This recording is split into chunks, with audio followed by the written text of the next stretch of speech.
உங்களுக்கு ஒண்ணு தெரியுமா? உங்களுக்கு தெரியுமா? உங்களுக்கு ஒண்ணு தெரியுமா? உங்களுக்கு ஒண்ணு தெரியுங்களா? உங்களுக்கு ஒண்ணு தெரியுமா? உங்களுக்கு ஒண்ணு தெரியுமா? உங்களுக்கு ஒண்ணு தெரியுமா? என்ன தெரியுமா? என்ன சொல்ல வரீங்க? ஆண் பெண் 7 பருவங்கள் பற்றி உங்களுக்கு தெரியுமா? அப்படி ஒரு கான்செப்ட் இருக்கா? விவரமா சொல்லுங்க. அனைவருக்கும் வணக்கம்.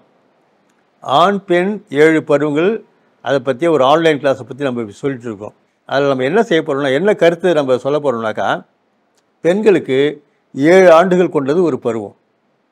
அதன்படி பார்த்தாக்கா 7, 14, 21, 28, 35, 42, 49, 56, 63, 70, 77, 84, 7 போயிட்டே இருக்கும். இதே ஆண்களுக்கு 8 ஆண்டுகள் கொண்டது ஒரு பருவம் ஆண்களுக்கு. அந்த கணக்குப்படி பார்த்தாக்கா 8, 16, 24, 32, 40, 48, 56, 64, 72, 80, 88 போயிட்டே இருக்கும். இப்படி பருவங்கள் போயிட்டே இருக்கு. இப்படி பருவங்கள் போயிட்டு இருந்தாலும் முதல் 7 பருவங்கள் மிக முக்கியமானது. பையனுக்காக இருந்தாலும் சரி, பொண்ணுக்காக இருந்தாலும் சரி. அப்போ பெண்களுக்கு முதல் 7 பருவம் என்பது 7 × 7 49. ஆண்களுக்கு முதல் 7 பருவங்கள் என்பது 8 × 7 56. இந்த 7 பருவங்கள் மிக முக்கியமானது. அதுக்கப்புறம் பருவங்கள் இருக்குது, வாழ்க்கை இருக்குது. இருந்தாலும் இந்த 7 பருவங்கள் மிக முக்கியமானது. இந்த 7 பருவம் சிறப்பாக அமையணும்னாக்கா அவங்களுடைய முதல் 3 பருவம் மிக சிறப்பாக அமையணும்.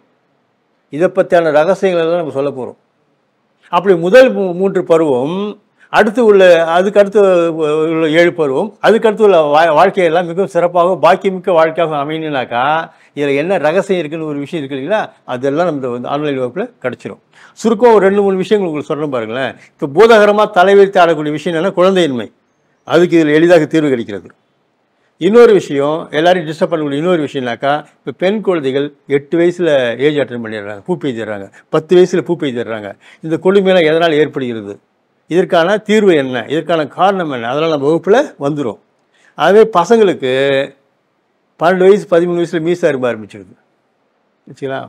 பருவத்துக்கு முன்னவே 16 வயசில் மீசை அரும்புனா அது வேறு.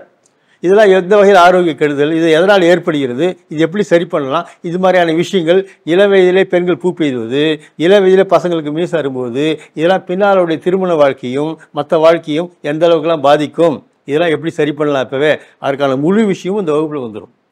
இது மட்டும் கிடையாது, வாழ்க்கை முழுக்க ஒட்டுமொத்த வாழ்க்கையும் ஆரோக்கியமாக சிறப்பாக இருப்பதற்கான அனைத்து விஷயங்களும் இதில் வந்துடும். இன்னொரு முக்கியமான விஷயம் என்னன்னாக்கா, பரம்பரை நோய்கள், அப்பா அம்மாட்ட இருக்கிற நோய் பசங்களுக்கு இருக்குது, தாத்தா பாட்டிக்கு இருக்கிற நோய் பேரனுக்கு வருது. அப்படி பரம்பரையாக அந்த சில குறைபாடுகள் ஏன் வருது, இதை பிரேக் பண்ண முடியுமா, இதை தடுத்து நிறுத்த முடியுமா, எப்படி குணப்படுத்தலாம், எதனால் வருது அப்படின்ற முழு விஷயமும் முழு விளக்கமும் இந்த வகுப்பில் உங்களுக்கு கிடைச்சிடும். இன்னும் பெண்கள் சம்மந்தப்பட்ட, ஆண்கள் சம்மந்தப்பட்ட, எல்லார் வாழ்க்கை சம்மந்தப்பட்ட ஏராளமான கேள்விகளுக்கு இந்த ஆன்லைன் வகுப்பில் உங்களுக்கு விடை கிடைச்சிடும். இந்த ஆன்லைன் வகுப்பு எப்படி நடத்துகிறோம்னாக்கா, மொத்தம் 5 வார வகுப்பு. இது ஒரு வாரம் எடுத்துக்கிட்டாக்கா அதில் செவ்வாய்க்கிழமையும் வியாழக்கிழமையும் டெலகிராம் குரூப்பில் காணொலி போடுவோம், வீடியோ பதிவிடுவோம். அதே வாரத்தில் செவ்வாய் வியாழன் வீடியோ பதிவிட்ட பிறகு அதுக்கு அடுத்து வரக்கூடிய சனிக்கிழமை ஜூம் மீட்டிங். அந்த ஜூம் மீட்டிங்கில் அந்த வாரத்தில் செவ்வாய்க்கிழமை வியாழக்கிழமை என்ன வீடியோ நீங்கள் பதிவிட்டோமோ, என்ன வீடியோ நீங்கள் பார்த்தீங்களோ அதை பற்றியான டிஸ்கஷன், அதை பற்றியான சந்தேகங்களை தெளிவுபடுத்திக்கலாம் அந்த ஜூம் மீட்டிங்கில்.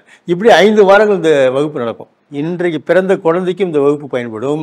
இன்னைக்கு 100 வயசு கடந்து வாழக்கூடிய முதியவருக்கும் இந்த வகுப்பு பயன்படும். அப்படி எல்லா வயதினருக்கும் பயன்படக்கூடிய ஒரு அற்புதமான கான்செப்ட் தான் இந்த வகுப்பில் நம்ம விரிவாக சொல்ல போகிறோம். ஸோ இந்த வகுப்பை நீங்கள் அட்டன் பண்ணிவிட்டு உங்களுடைய மேலான கருத்துக்களை எங்களுக்கு தெரிவிக்க வேண்டிக்கிறோம். நன்றி, வணக்கம்.